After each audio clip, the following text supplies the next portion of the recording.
ladies and gentlemen of the press, and to thank my friend and brother, President Faure Gnassingbé, for the very warm welcome. Nous sommes ici dans le cadre d'une réunion de suivi suite à la réunion que nous avons eue il y a 4 semaines ici à Lomé. Et dans le cadre du protocole de la CEDEAO sur la bonne gouvernance et les élections, et également le cadre du protocole de l'Union africaine sur les mêmes thèmes, nous affirmons que les élections doivent être pacifiques dans la sous-région et aussi bien en Afrique. Et c'est en cela que, en tant que président de la CEDEAO, la visite que j'ai effectuée il y a 4 semaines était pour discuter de ces questions. Donc, j'ai discuté avec le président Faure, les leaders et candidats de l'opposition également, et écouté les préoccupations des candidats pour les traiter avant les élections. L'une des préoccupations qui avait surgi la dernière fois, à la dernière rencontre, était la question de la liste électorale. La CEDEAO a décidé, suite aux entretiens que nous avons eus, que les élections soient reportées de 10 jours pour donner le temps à la Commission électorale et à la francophonie de traiter des questions relatives à la liste électorale. Tout heureusement, à notre arrivée cette fois-ci, il n'y a plus de préoccupation à ce sujet.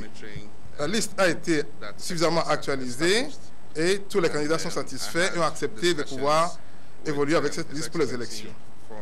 À cette visite, il y a d'autres préoccupations qui ont été soulevées, notamment concernant le bulletin de vote, la transmission des résultats des élections, la sécurité du processus électoral et le vote par anticipation.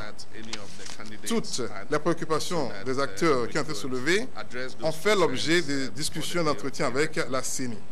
Des réponses assez satisfaisantes ont été proposées par la CENI et il en ressort notamment qu'il y a un manque de communication entre la CENI et les candidats.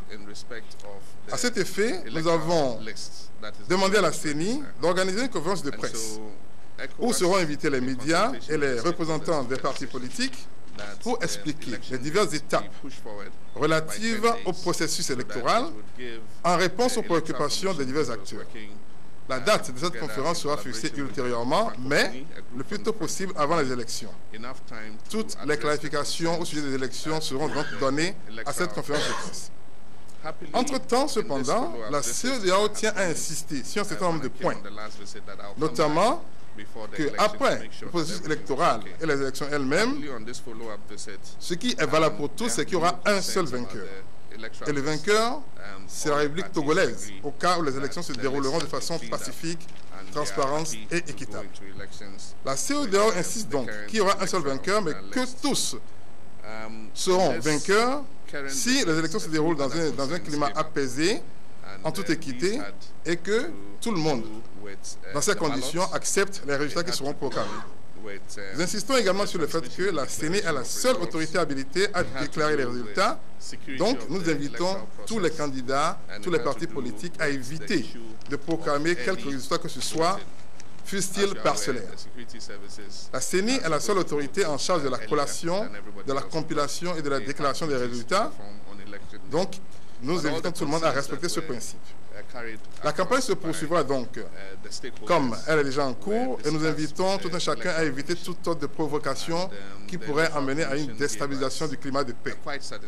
La campagne est prévue pour finir 24 heures avant la date du vote et tout le monde est invité donc à respecter ces délais. Voilà en bref les questions dont nous avons discuté à cette rencontre. Le groupe de suivi de la CEDEAO sera présent ici avec vous encore, de même qu'un groupe de 100 observateurs de la CEDEAO conduit par le président Amos Sawyer et autres institutions internationales également pour assurer que les élections se passent dans un très bon climat.